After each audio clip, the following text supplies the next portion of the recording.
എപ്പോഴാണ് IVF ആവശ്യമായിട്ട് വരിക? 35 ഇയേഴ്സിന്റെ ഉള്ളിൽ ചികിത്സാ രീതികളെല്ലാം ട്രൈ ചെയ്ത് കുറെ ചികിത്സ ഓപ്ഷൻസ് ട്രൈ ചെയ്തിട്ടുണ്ട്. Then she's a candidate for IVF. ഭ്രൂണങ്ങളെ നിക്ഷേപിക്കുകയോ അഥവാ ഫ്രീസ് ചെയ്ത് വെച്ചിട്ട് പിന്നെ എപ്പോഴെങ്കിലും ഒരു പെർട്ടിക്കുലർ സമയത്ത് വേണമെങ്കിൽ നമുക്ക് ഗർഭാത്തിന്റെ ഉള്ളിലേക്ക് നിക്ഷേപിക്കുകയോ ചെയ്യാം. IVF-ലൂടെ പ്രഗ്നന്റ് ആവുകയാണെങ്കിൽ സി സെക്ഷൻ വേണ്ടി വരും. ഡെലിവറിയിൽ പ്രശ്നങ്ങൾ വെയിറ്റ് ചെയ്ത് പ്രശ്നങ്ങൾ വന്നതിന് ശേഷം നമ്മൾ കൊച്ചുകൾ എടുക്കുമ്പം ആ ഒരു റിസ്കിന് നിൽക്കാതെ ഇലക്റ്റീവായിട്ട് ഒരു 38 ആഴ്ച എത്തിക്കഴിയുമ്പോൾ തന്നെ പലപ്പോഴും പലരും സിസേറിയൻ പ്രിഫർ ചെയ്യുന്നത്. പുരുഷന്മാരിലാണോ സ്ത്രീകളിലാണോ ഇൻഫെർട്ടിലിറ്റി ചാൻസസ് കൂടുതൽ? If you are a painter, if you are a bakery worker, ഇങ്ങനത്തെ ഒരു സാഹചര്യത്തിൽ again the quality of the sperm will get effect. നമസ്കാരം, ആരോഗ്യത്തിലേക്ക് സ്വാഗതം. അപ്പോൾ നമ്മുടെ ഇന്നത്തെ ഒരു ടോപ്പിക് ഓഫ് ഡിസ്കഷൻ എന്ന് പറയുന്നത് IVF അല്ലെങ്കിൽ ഇൻ വിട്രോ ഫെർട്ടിലിറ്റി. അപ്പോൾ ഈ ടോപ്പിക്കിനെ കുറിച്ച് കൂടുതൽ കാര്യങ്ങൾ നമുക്ക് വേണ്ടി സംസാരിക്കുന്നത് നമ്മുടെ IVF specialist doctor Raghavendra Prasad, sunrise hospital, Kanhangad. Sir, welcome. Thank you. നമസ്കാരം. ഓക്കെ, അപ്പോൾ ഫസ്റ്റ് ആദ്യം തന്നെ വെരി ബേസിക് ആയിട്ടുള്ള ഒരു ക്വസ്റ്റ്യൻ തന്നെ തുടങ്ങാം. IVF എന്താണ്? IVF എന്ന് പറയുമ്പോൾ എൻകംപസസ് എനിത്തിങ് അതർ ദാൻ നാച്ചുറൽ. അപ്പം ഇൻവിട്രോ ഫെർട്ടിലൈസേഷൻ അങ്ങനെ പറയുമ്പോൾ നോർമൽ രീതിയിലല്ലാതെ തന്നെ അണ്ടങ്ങളും ബീജങ്ങളും ഉപയോഗിച്ചിട്ട് കുട്ടികളാവാൻ വേണ്ടിയിട്ട് എടുക്കുന്ന ഒരു ട്രീറ്റ്മെൻറ്റ് രീതിയാണ് IVF. So it encompasses 2 things. One is just IVF എന്ന് പറയുമ്പോൾ അണ്ടങ്ങൾ നമ്മൾ കളക്ട് ചെയ്തതിന് ശേഷം ബീജങ്ങളെ അണ്ടത്തിൻ്റെ ചുറ്റും വെച്ചിട്ട് the sperms will go and fuse with the egg spontaneously. അത് ഒരു പ്രോസസ്സാണ്. മറ്റേതാണ് നമ്മൾ പറയുന്നത് ബീജങ്ങളെ എടുത്ത് അണ്ടത്തിൻ്റെ ഉള്ളിലേക്ക് നമ്മൾ തന്നെ ഇട്ടുകൊടുക്കുന്ന ഒരു ചികിത്സാ രീതിയും കൂടി വരുന്നുണ്ട്. അപ്പോൾ all these together what we in generally we call it as IVF. Okay, ഈ ഒരു പ്രോസസ്സ് അല്ലെങ്കിൽ ഒരു പ്രൊസീജിയർ എന്ന് പറയുന്നത് അത് ലൈക്ക് എങ്ങനെയാണ്? എത്ര ദിവസം അല്ലെങ്കിൽ അങ്ങനത്തെ എന്തെങ്കിലും ഒരു? Basically it all depends on the treatment strategies which we are following. അപ്പോൾ നമ്മൾ ചികിത്സാ രീതികളിൽ ഏത് ടൈപ്പിലെ ചികിത്സാ രീതിയാണോ കൊടുക്കുന്നത് അതിൻ്റെ മുകളിലായിരിക്കും ദ ടൈം ഡ്യൂറേഷൻ വരുന്നത്.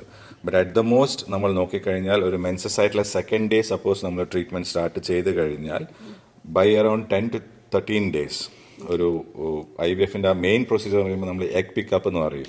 മീൻസ് അണ്ടങ്ങളെ പുറത്തേക്ക് എടുക്കുന്ന ഓപ്ഷൻ അത് നമ്മൾ പൂർത്തിയാക്കുകയും അതേ സമയത്ത് നമ്മൾ ICSI ഓർ IVF എന്നുള്ള ചികിത്സ ചെയ്ത് ഭ്രൂണങ്ങൾ റെഡിയായി വരാൻ വേണ്ടിയിട്ട് may take another 3 to 5 days depending on നമ്മൾ ഏത് സ്റ്റേജിലാണ് ഭ്രൂണങ്ങളെ സ്റ്റോർ ചെയ്ത് വെക്കാൻ ഉദ്ദേശിക്കുന്നത് അതിൻ്റെ മുകളിലാണ്.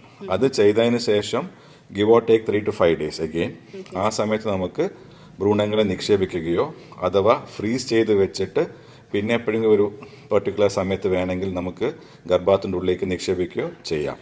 So it can range anywhere between 15 days to 20-25 days. Like, is it painful? അങ്ങനെ എന്തെങ്കിലും? എഗ് കളക്ഷൻ എന്നുള്ള ഒരു procedure is done under anaesthesia. കാരണം നമ്മൾ എഗ് കളക്ട് ചെയ്യുന്നത് പഞ്ചർ ചെയ്തിട്ടാണ് കളക്ട് ചെയ്യുന്നത്. So it is A painful procedure. So it is ideally done under anaesthesia. Like ഡോക്ടറുടെ ഒരു ഒപ്പീനിയനിൽ അല്ലെങ്കിൽ എപ്പോഴാണ് IVF ആവശ്യമായിട്ട് വരിക? ലൈക്ക് ഒരു മാരീഡ് കപ്പിള് ഓക്കെ ഞങ്ങൾക്ക് ഇപ്പോൾ IVF ആവശ്യമുണ്ട് അല്ലെങ്കിൽ അത് ഏത് മാരേജ് കഴിഞ്ഞ് അല്ലെങ്കിൽ കുട്ടികളായില്ല അങ്ങനെ എത്ര ഡ്യൂറേഷന് ശേഷമാണ് ഇതിന്റെ ഒരു? ബേസിക്കലി നമ്മൾ ഈ ഡ്യൂറേഷൻ എന്ന് പറയുമ്പോൾ the main criteria which is involve will be the age of the patient. Suppose now the ladies are above 35 years of age and ഈ 35 ഇയേഴ്സിന്റെ ഉള്ളിൽ പരമാവധി ചികിത്സാ രീതികളെല്ലാം ട്രൈ ചെയ്ത് കുറെ ചികിത്സ ഓപ്ഷൻസ് ട്രൈ ചെയ്തിട്ടുണ്ട്. Then she's a candidate for IVF. Secondly if she's a young girl still എല്ലാ ചികിത്സാ രീതികളും ട്രൈ ചെയ്ത് ഒന്നും വർക്കായിട്ടില്ല എന്ന് പറഞ്ഞാൽ then age is not a criteria. She will go in for IVF. She is having some other conditions. ഇപ്പോൾ അണ്ടാശയത്തിൽ തകരാറുകളുണ്ട് അഥവാ അണ്ടാശയത്തിന്റെ സ്റ്റോക്ക് കുറവാണ്, ഗർഭാത്രത്തിൽ പ്രശ്നങ്ങളുണ്ട്, അല്ല ഹസ്ബൻഡ് അക്കൗണ്ടിൽ പ്രശ്നങ്ങളുണ്ട്, ഇങ്ങനത്തൊക്കെ പല വിവിധ കാരണങ്ങൾ കൊണ്ടും you can go in to IVF. So it is not just based on the age at all. ഓരോ ഇൻഡിവിജ്വൽ പേഷ്യന്റിന്റെ ക്രൈറ്റീരിയാസ് അനുസരിച്ചായിരിക്കും the treatment strategies will be decided. പിന്നെ ഒരു കാര്യം എന്ന് പറയുന്നത് ഇപ്പൊ നമ്മൾ ഫസ്റ്റ് ബേബിക്ക് വേണ്ടി ഫസ്റ്റ് ബേബി ഒരു നോർമൽ ഡെലിവറിയാണ് അല്ലെങ്കിൽ അങ്ങനത്തെ ഒരു പ്രത്യേക ഒരു ആവശ്യം IVF-ന്റെ ഒരു ആവശ്യം എന്ന് വരാണ്ടാണ് ക്യാരി ചെയ്യുന്നത്. അപ്പോൾ സെക്കൻഡ് ടൈം അങ്ങനത്തെ ഒരു ആവശ്യം അങ്ങനെ ഉണ്ടാവും അല്ലെങ്കിൽ it always about first baby or second ബേബിന്റെ ടൈമിലും അങ്ങനത്തെ ഒരു ആവശ്യം ഉണ്ടതായിട്ടുണ്ടോ? So basically when you have the first baby normal ആയിട്ടുണ്ടെന്ന് വെച്ചാലും It depends on when they are planning to have the second child. Okay. Now, in the second child, when you try ചെയ്യുന്ന സമയത്ത്, if the conditions are not favorable, say ആ സമയമാകുമ്പോഴേക്കും 35 plus 35 plus ആയി, or she's young, but her egg storage capacity is drastically come down, ഹസ്ബൻഡിന് വല്ല പ്രശ്നങ്ങൾ കൊണ്ട് sperm quality issues വന്നു, അപ്പം based on what are the criterias, it may or may not go into IVF. Okay. അതുപോലെ വേറൊരു എനിക്കറിയില്ല മിത്തായിട്ടാണ് എനിക്ക് തോന്നുന്നത്, IVF-ലൂടെ ഉണ്ടാകുന്ന കുട്ടികൾക്ക്, ആ കുഞ്ഞുങ്ങൾക്ക് ആരോഗ്യ പ്രശ്നങ്ങൾ ഉണ്ടാവാറുണ്ട് എന്ന് പറയുന്നത്.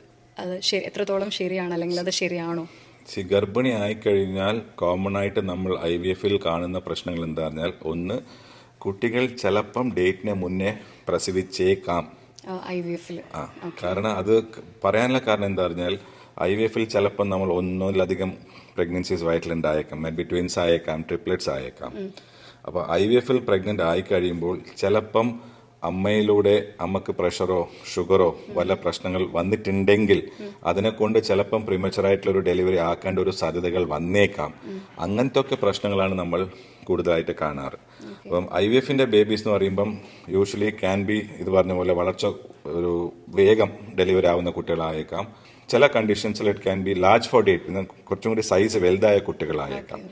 ബട്ട് അംഗവൈകല്യത്തിന്റെയോ അങ്ങനത്തെ പ്രശ്നങ്ങൾ കമ്പയർ ചെയ്ത് നോക്കുന്നുണ്ടെങ്കിൽ ഇറ്റ് ഈസ് ആസ് കമ്പാരബിൾ. നമ്മളൊരു സാധാരണ ഒരു സ്ത്രീ ഗർഭിണി ആയിക്കഴിഞ്ഞാൽ അവർക്ക് ഒരു തകരാറുള്ള കുട്ടികളാവാനുള്ള സാധ്യതകൾ എത്രയുണ്ടോ അത്രയേ പെർസെൻറ്റേജ് ഉള്ളൂ IVF-ലൂടെയും കൂടി കുട്ടിയാവാൻ വേണ്ടിയിട്ട്. So there is no change in the risk ratio.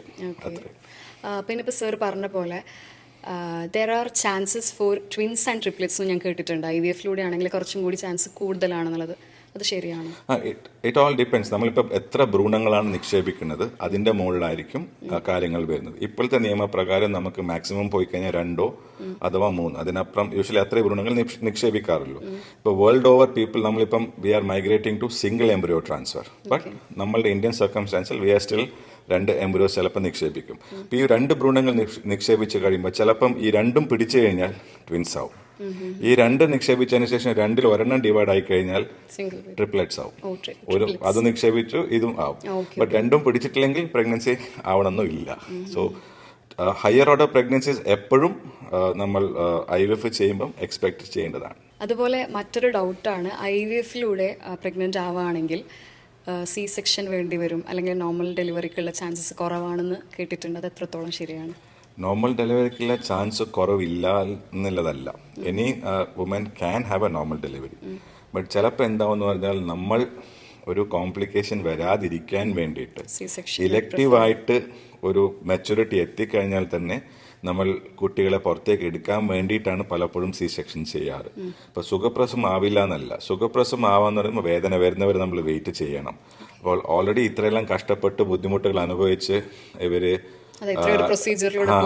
പോയിട്ട് ലാസ്റ്റിൽ ഡെലിവറിയിൽ പ്രശ്നങ്ങൾ വെയിറ്റ് ചെയ്ത് പ്രശ്നങ്ങൾ വന്നതിന് ശേഷം നമ്മൾ കൊച്ചുകൾ എടുക്കുമ്പം ആ ഒരു ഹെഡേക്ക് റിസ്കിന് നിൽക്കാതെ ഇലക്റ്റീവായിട്ട് ഒരു 38 ആഴ്ച എത്തിക്കഴിയുമ്പോൾ തന്നെ പലപ്പോഴും പലരും സിസേറിയൻ പ്രിഫർ ചെയ്യുന്നതാണ്. അതുപോലെ IVF-ന് പ്രിപ്പയർ ചെയ്യുന്ന അല്ലെങ്കിൽ അങ്ങനത്തെ ഒരു ഇത് ആവശ്യമാണെന്ന് തോന്നിക്കഴിഞ്ഞാൽ നമ്മൾ ലൈഫ് സ്റ്റൈലിൽ വരുത്തേണ്ട മാറ്റങ്ങൾ എന്തൊക്കെയാണ്? ബേസിക്കലി നമ്മളിപ്പോൾ ഈ IVF എന്നുള്ള ട്രീറ്റ്മെന്റ് പോകുമ്പം ലോട്ട് ഓഫ് എക്സ്റ്റേണൽ ഫാക്ടേഴ്സ് നമ്മൾ ഇൻഫ്ലുവൻസ് ചെയ്യും.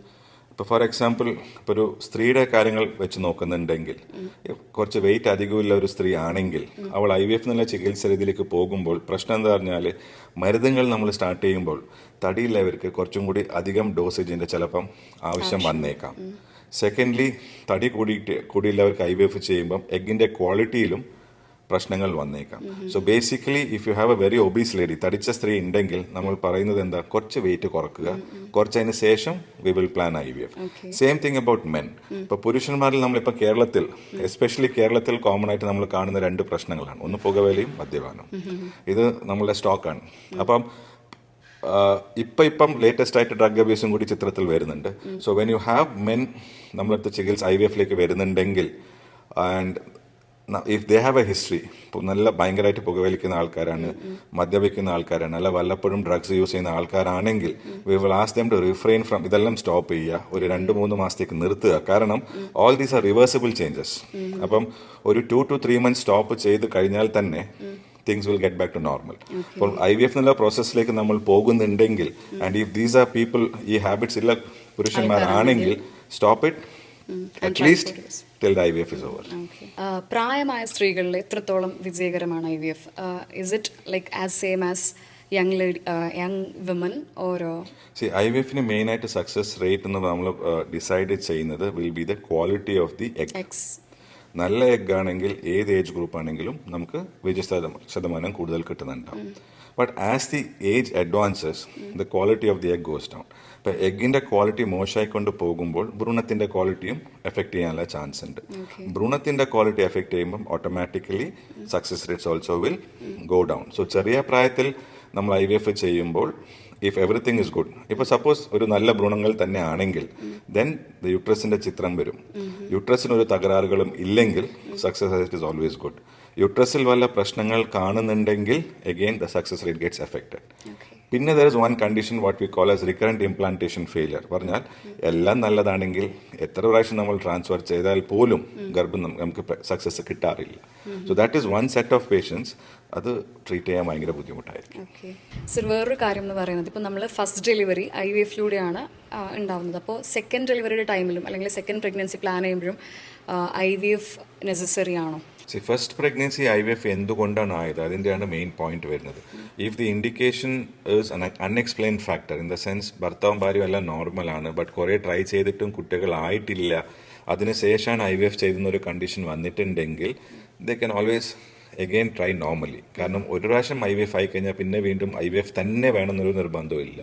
But if the condition is because of the husband, count കുറവാണ്, അല്ല കൗണ്ട് ഭയങ്കര മോശമാണ്, അങ്ങനത്തെ വല്ല പ്രോബ്ലംസ് ഭർത്താവിലുണ്ട്, അല്ല വൈഫിൽ വേറെ അണ്ടാശത്തിന്റെ കുഴപ്പങ്ങളോ അല്ല ട്യൂബിന്റെ കുഴപ്പങ്ങളോ കൊണ്ടാണ് IVF ചെയ്തതാണെങ്കിൽ you may need to repeat the IVF again.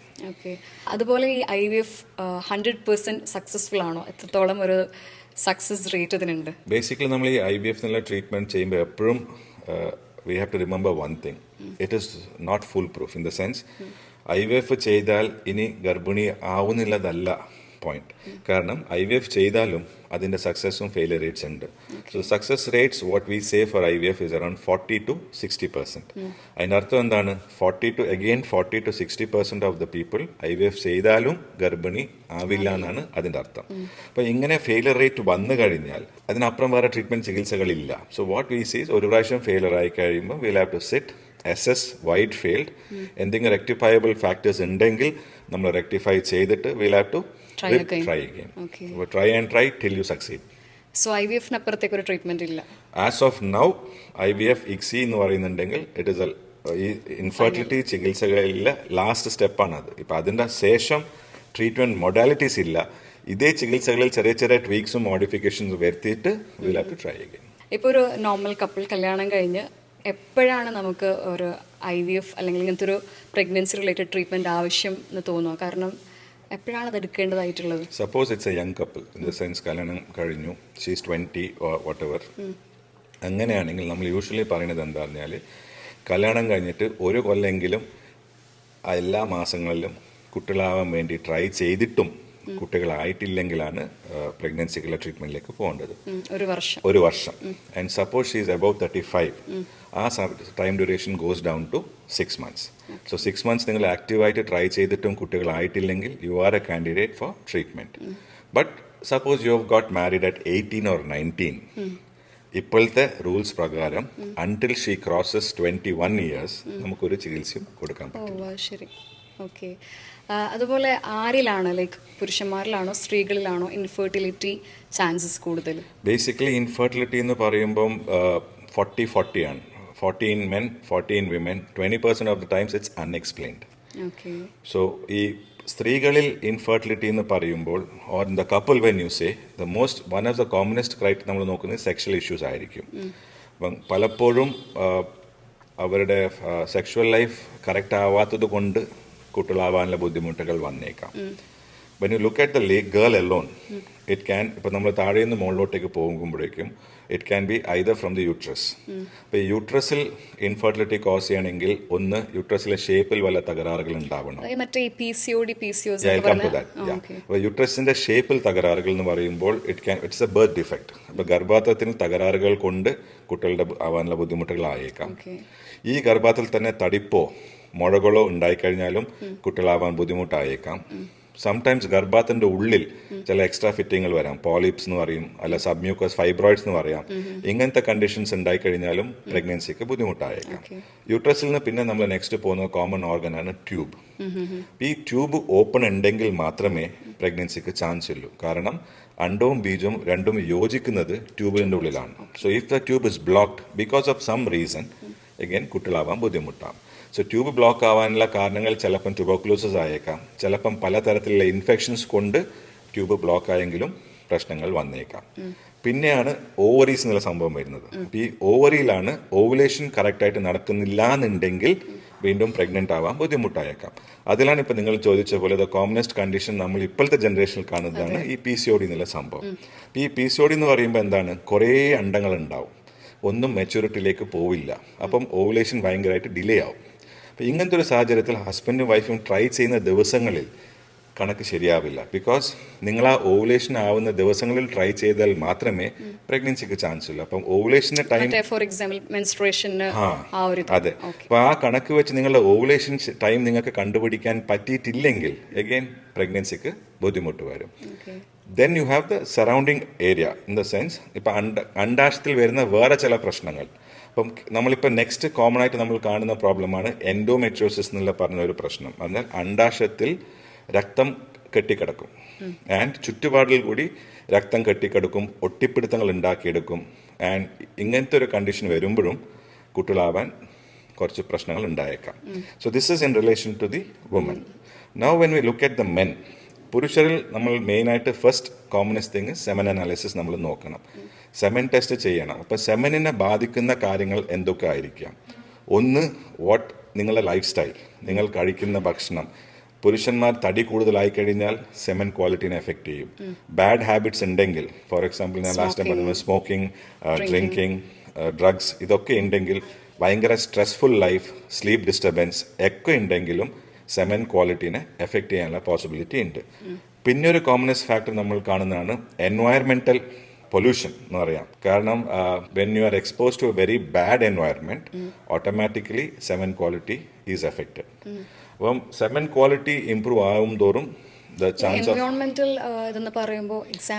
basically environmental pollution നമ്മൾ പറയുന്നുണ്ടെങ്കിൽ you can take it as air pollution. You can take it as the water which we drink. That will also affect. ഇപ്പം the latest concept is where നമ്മളിപ്പം air pollution എന്ന് പറയുമ്പം ഈ ഡൽഹി പോലത്തെ സ്ഥലങ്ങളിൽ when you are breathing a lot of filthy air, there's a lot of oxidative damage.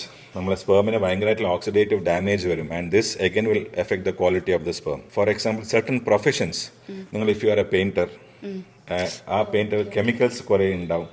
If you are a bakery worker, നിങ്ങൾ ഓവന്റെ മുമ്പിൽ കുറേ ചൂട് അറ്റ്മോസ്ഫിയറിൽ നിങ്ങൾ പണിയെടുക്കുന്നുണ്ടാവും. ഇങ്ങനത്തെ ഒരു സാഹചര്യത്തിൽ again the quality of the sperm will get affected. If you are working in the chemical industry, dyeing, പിന്നെ പ്രിന്റിംഗ് ഇൻഡസ്ട്രി, പ്രിന്റിംഗിൽ you use chemicals such as toluene and all, ആ പ്രിന്റിംഗ് ഇതിന് യൂസ് ചെയ്യുന്നത്. അപ്പോൾ all these will invariably affect the quality of the sperm. ചിലപ്പം if you look at environmental factors also, even in women, when you are using hair dye, nail polish, പിന്നെ nail polish removers, lipsticks, lead, മെർക്കുറിയിലെ സാധനങ്ങളൊക്കെ അറിയാതെ ഇപ്പൊ ലോക്കലായിട്ടുള്ള സാധനങ്ങൾ നമ്മൾ use ചെയ്യുന്നുണ്ടെങ്കിൽ, detergents, എല്ലാത്തിലും everything has got items in it because certain microplastics, ഇതിൽ microplastics, all this can enter your body, bring about defect in your quality of the sperm as well as the egg. അപ്പോൾ over a period of time നിങ്ങൾ ഒരു potential toxic എൻവയറമെന്റിലാണ് ജീവിച്ചു പോകുന്നതാണെങ്കിൽ it will very badly affect the quality of the sperm and the egg. പിന്നെ അതുപോലെ എന്തെങ്കിലും food ഹാബിറ്റ്സിൽ എന്തെങ്കിലും ശ്രദ്ധിക്കേണ്ടതായിട്ടുണ്ടോ? ഫുഡ് ഹാബിറ്റ്സ് പ്രഗ്നൻസിക്ക് പ്രിപ്പയർ ചെയ്യുന്ന ആൾക്കാരും അതുപോലെ IVF-ന് പ്രിപ്പയർ ചെയ്യുന്ന ആൾക്കാരൊക്കെ ബേസിക്കലി നമ്മൾ ഡയറ്റിന്റെ കാര്യം വെച്ച് നോക്കുന്നുണ്ടെങ്കിൽ you will have to look at a very healthy diet. അപ്പോൾ healthy diet why we are specific on a healthy diet എന്ന് പറയുമ്പോൾ ഇപ്പം പുരുഷന്മാരിൽ I was telling you about when you have lot of oxidative damage നമുക്ക് anti oxidant rich food കഴിക്കണം. ഇപ്പൊ ഈ anti oxidant rich food എന്ന് പറയുമ്പോൾ നമുക്ക് ലീഫി വെജിറ്റബിൾസ്, ചീര, പിന്നെ ക്യാരറ്റ്, കുക്കുമ്പർ, ഇങ്ങനെ anti oxidant rich vegetables, walnuts ഇതൊക്കെ കഴിക്കുമ്പം നാച്ചുറലി സ്പെർം ക്വാളിറ്റി ഇംപ്രൂവ് ആവും. ആന്റി ഓക്സിഡന്റ് റിച്ച് വെജിറ്റബിൾസ് കഴിക്കുമ്പോൾ automatically even there be changes in the quality of the egg. Secondly, if you are a girl who's somewhere like a PCOD range, irregular cycles ഒക്കെ പറയുമ്പോൾ it is very important that you have to restrict the intake of red meat. കാരണം red meat is very detrimental.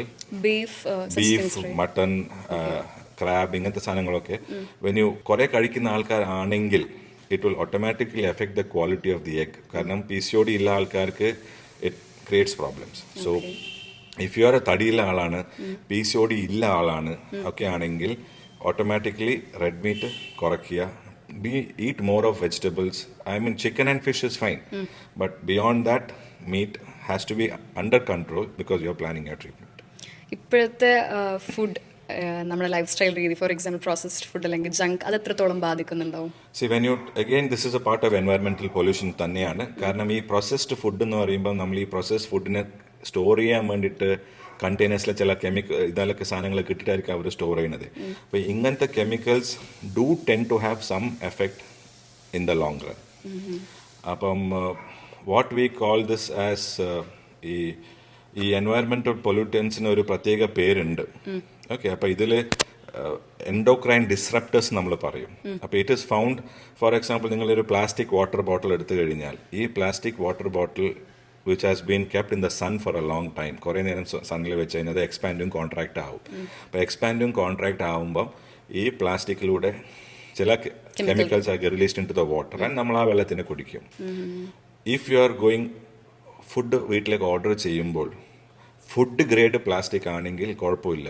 But cost കട്ടിങ്ങിന് വേണ്ടിയിട്ട് ചിലപ്പോഴും if people do not use food grade plastic, അതിൻ്റെ ഉള്ളിൽ ചൂട് സൂപ്പൊക്കെ ഒഴിച്ച് send it to you home and you delay in taking the food. അപ്പം all these plastic containers also will release chemicals. അപ്പോൾ ദീസ് ആർ ഓൾ നമ്മൾ day to day ആക്ടിവിറ്റീസിൽ നമ്മൾക്ക് അറിയാതെ നമ്മളെ ശരീരത്തിൽ കയറുന്ന സാധനങ്ങളാണ് which will definitely affect us in the long run. Okay, പിന്നെ അതുപോലെ ഈ IVF-ന് പ്രിപ്പയർ ചെയ്യുന്ന ആൾക്കാർ അല്ലെങ്കിൽ ഓക്കെ ബേസിക്കലി പ്രഗ്നൻസിക്ക് പ്രിപ്പയർ ചെയ്യുന്നതിന് മുന്നേ എന്തൊക്കെ ടെസ്റ്റുകൾ നമ്മൾ ഹെൽത്തി ആണോ അറിയാൻ വേണ്ടിയിട്ടുള്ള ബേസിക് ടെസ്റ്റുകൾ എന്തൊക്കെയാണ്? When you look at from the male point of view, പുരുഷനിൽ നമ്മൾ ആദ്യം നോക്കേണ്ടത് ഒരു സെമൻ അനാലിസിസ് ആണ്. അപ്പോൾ സെമൻ ടെസ്റ്റ് ചെയ്തിട്ട് കൗണ്ടും കാര്യങ്ങളും ശരിയുണ്ടോ എന്നുള്ളത് നോക്കണം. ഡെഫിനറ്റ്ലി പുരുഷന്റെ ഇൻഫെക്ഷൻ നമ്മൾ സ്ക്രീൻ റൂൾ ഔട്ട് ചെയ്യണം. കാരണം ബീജങ്ങൾ ഉപയോഗിച്ചുള്ള ചികിത്സ ചെയ്യുന്നത് കൊണ്ട് പുരുഷന്റെ HIV, HbA1c അങ്ങനത്തെ റൂട്ടീൻ ടെസ്റ്റുകളും ഒരു തൈറോയ്ഡ് ടെസ്റ്റുകളും നമുക്ക് ചെയ്ത് നോക്കേണ്ടി വരും. വുമൻ ലേഡീസിന്റെ പോയിന്റ് ഓഫ് വ്യൂ വെച്ച് നോക്കുന്നുണ്ടെങ്കിൽ first and the foremost thing നമ്മളൊരു സ്കാനിങ് ചെയ്യണം. ഗർഭപാത്രവും അണ്ടാശയും ശരിയുണ്ടോ എന്നുള്ള കാര്യങ്ങൾ ചെക്ക് ചെയ്ത് നോക്കണം. അതിനുശേഷം ബേസിക് ആയിട്ട് again will have to look the thyroids and prolactin. Prolactin ഒരു ഹാർമോൺ ഉണ്ട്. അപ്പോൾ ഈ 2 ഹാർമോൺ ടെസ്റ്റുകളാണ് സ്ത്രീകളിൽ നമ്മൾ ബേസ് ലൈൻ ആയിട്ട് ചെയ്യേണ്ടത്. പിന്നെയാണ് കുറച്ച് ചികിത്സയൊക്കെ കൊടുത്തതിന് ശേഷം ഇൻ കേസ് കൺസീവ് ആയിട്ടില്ല അഥവാ കുറച്ച് ചികിത്സകൾ എടുത്തിട്ട് നമ്മളെടുത്ത് വന്നതാണെങ്കിൽ ആ ട്യൂബിന്റെ കണ്ടീഷനും കൂടി നമ്മൾ ചിലപ്പോൾ ഇവാലുവേറ്റ് ചെയ്ത് നോക്കേണ്ടി വരും. അപ്പോൾ ട്യൂബിൽ വല്ല തടസ്സങ്ങളോ ബ്ലോക്കുകളോ ഉണ്ടോ എന്നുള്ള കാര്യം കൂടി നമ്മൾ ചെക്ക് ചെയ്ത് നോക്കേണ്ടി വരും. ഇപ്പോൾ ഒരു ന്യൂലി മാരിഡ് ആയിട്ടുള്ള ആൾക്കാരിൽ എപ്പോഴാണ് ഈ ടെസ്റ്റ് ചെയ്യേണ്ടതെന്ന് ഡോക്ടർ സജസ്റ്റ് ചെയ്യും? അതന്നെ ന്യൂറിനായിട്ട് ഞാനിപ്പോൾ ആ ഏജ് ഗ്രൂപ്പ് പറഞ്ഞ പോലെ തന്നെ she has to be about 21. നമ്മളിപ്പം ട്രീറ്റ്മെന്റ് നമ്മളിപ്പോൾ ചില ആൾക്കാർ പ്രഗ്നൻസി ഡിലേ ചെയ്യാൻ വേണ്ടി പ്ലാൻ ചെയ്യുന്നുണ്ടോ, may be because of their education അല്ലെങ്കിൽ കരിയർ അങ്ങനത്തെ എന്തെങ്കിലും കാരണങ്ങൾക്ക് വേണ്ടിയിട്ട്. അപ്പോൾ കല്യാണം കഴിഞ്ഞ് ഓക്കെ ഇത്ര ടൈം ആകുമ്പോഴത്തേക്ക് നമ്മൾ ഇതൊക്കെ ടെസ്റ്റ് ചെയ്തിട്ട് വെക്കണം എന്നുള്ളൊരിത് പറയുകയാണെങ്കിൽ basically when the couple comes to us, ഇപ്പൊ നമ്മളടുത്ത് വന്നു നമുക്ക് ഇപ്പൊ കുട്ടികൾ വേണ്ട, we are working, we want to settle down, ഒരു 4 കൊല്ലത്തിന് ശേഷം കുട്ടികളായാൽ മതിയോ അല്ല അങ്ങനത്തെ വല്ല ചോദ്യങ്ങൾ വരുന്നുണ്ടെങ്കിൽ നമ്മൾ we also estimate the patients AMH. ഈ പറഞ്ഞ കാര്യങ്ങൾ ടെസ്റ്റുകൾ അല്ലാതെ തന്നെ സ്ത്രീയുടെ AMH എന്നൊരു ടെസ്റ്റ് നമ്മൾ ചെയ്ത് നോക്കും. കാരണം AMH എന്ന ടെസ്റ്റ് എന്ന് പറയുമ്പോൾ ആന്റി മുലേറിയൻ ഹാർമോൺ ആണ്. ഇപ്പൊ it gives us the basic അവളുടെ അണ്ടാശയത്തിന്റെ കപ്പാസിറ്റി എത്രത്തോളം ഉണ്ട് നമുക്ക് കണ്ടുപിടിക്കാൻ പറ്റും. അതിൽ അത് നോർമൽ ആണെങ്കിൽ ദെൻ ഒരു വെയിറ്റ് ചെയ്യുന്നതിന് ഒരു തടസ്സമില്ല. ലൈക്ക് എത്രത്തോളം വെയിറ്റ് അങ്ങനെ എന്തെങ്കിലും അങ്ങനെയില്ല. കണക്കുണ്ടോ? ബട്ട് ആസ് ലോങ് ആസ് നമ്മൾ സാധാരണ nobody waits for 4 or 5 years, but 2-3 കൊല്ലമൊക്കെ വെയിറ്റ് ചെയ്യുന്ന കുഴപ്പം വരില്ല. ബട്ട് ഈ AMH എന്നുള്ള വാല്യൂ അബ്നോർമൽ ആയിട്ടാണ് കാണുന്നതാണെങ്കിൽ then we will not advise them to wait. കുറച്ച് വേഗം തന്നെ പ്രഗ്നന്റ് ആവാൻ നമ്മൾ പറയും. ട്രൈ ചെയ്യാം. കാരണം AMH കുറയും തോറും പ്രഗ്നൻസിയുടെ ചാൻസും കുറഞ്ഞുകൊണ്ട് വരും. ഓക്കെ. അപ്പോൾ ഒരുപാട് കാര്യങ്ങൾ നമ്മൾ IVF-നെ കുറിച്ചും ഇൻഫെർട്ടിലിറ്റി കുറിച്ചൊക്കെ സംസാരിച്ചപ്പോൾ എനിക്ക് ചോദിക്കാനുള്ളത്, ഇത്രയും വർഷത്തെ ഒരു എക്സ്പീരിയൻസിൽ ഈ യങ് കപ്പിൾസിന്, അല്ലെങ്കിൽ യങ് കപ്പിൾസ് എന്ന് പറയുന്നില്ല, പ്രഗ്നൻസി പ്ലാൻ ചെയ്യുന്ന, ക്യാരി ചെയ്യാൻ ഇൻട്രസ്റ്റഡ് ആയിട്ടുള്ള ആൾക്കാർക്ക് കൊടുക്കാനുള്ള ഒരു അഡ്വൈസ്, ഡോക്ടറുടെ സൈഡിൽ നിന്ന് ഒരു അഡ്വൈസ് എന്ന് പറയുകയാണെങ്കിൽ എന്തായിരിക്കും? IVF മറ്റേ ഇൻഫെർട്ടിലിറ്റി എന്നുള്ളൊരു കാര്യത്തിന് പോയിന്റ് ഓഫ് വെച്ച് നോക്കുമ്പം it is always advisable that എല്ലാത്തിനും അതിൻ്റെതായിട്ടൊരു സമയമുണ്ട്. അപ്പോൾ ആ കറക്റ്റ് ടൈമിൽ പ്രശ്നങ്ങൾ ഐഡൻറ്റിഫൈ ചെയ്യാൻ പറ്റണം. അപ്പം ഓൾവേസ് സീക്ക് ഹെൽപ്പ് വെൻ നിങ്ങളെ things are not going your way. നമ്മൾ പറയാം ശരി, കാര്യങ്ങൾ നടക്കുന്നില്ല എന്നെങ്കിൽ always advise best to take professional help.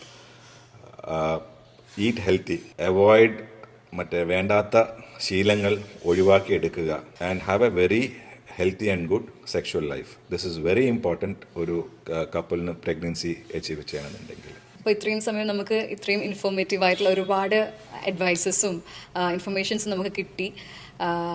Personally also I feel very happy ഇത്രയും കാര്യങ്ങൾ അറിയാൻ പറ്റി. Thank you so much sir. അപ്പോൾ thank you so much. Thank U.